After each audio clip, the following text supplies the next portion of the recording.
Imagine waking up one day, and it's eerily quiet. No cars rumbling, no phones buzzing, no distant hum of the city. Instead, there's chaos.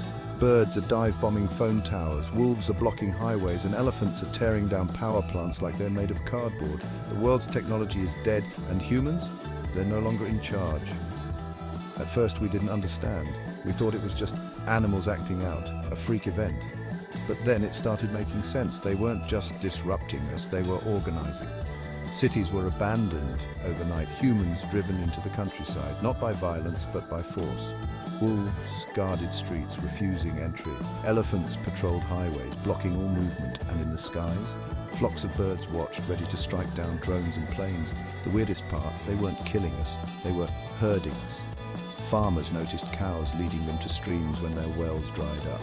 Bees swarmed fields, but instead of attacking, they helped pollinate crops we desperately needed. Even predators like lions and bears only chased us far enough to push us out of urban areas, leaving us alive but shaken. It was humiliating at first. Humanity, the most advanced species, reduced to scavengers, stumbling back to the old ways. Farming, foraging, building fires, hunting became a forbidden act. Because every time someone tried, the animals responded swiftly.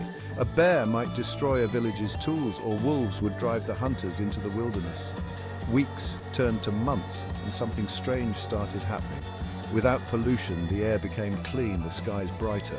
Rivers ran clear and fields burst with wild flowers. Nights were filled with stars most of us had only seen in pictures. But something deeper was changing. Without screens to distract us, people started talking again. Families gathered around fires, sharing stories.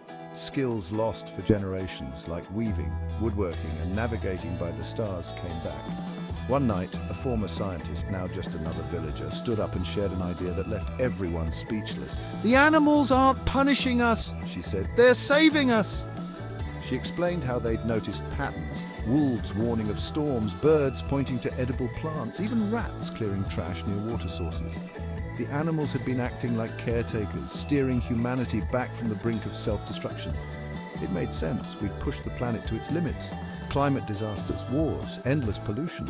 We weren't fixing it, and maybe the animals decided they couldn't wait any longer. But it also left us with a chilling question. If they were saving us, what did that mean for our future? Were we still free, or were we now just another species they managed, like we once managed them? As years passed, humanity adjusted to its new life under animal rule. People learned to live without cars, phones, or factories. But the truth was clear. We were no longer the apex predators, and every now and then, in the silence of the night, you'd feel their eyes watching. The animals had saved us from ourselves. But as we planted crops under their watchful gaze, we couldn't help but wonder, did we survive, or had we just become pets in the grand zoo of Earth? And as you sit here listening to this story, ask yourself, if it really happened, would you fight for the old world or embrace the new one?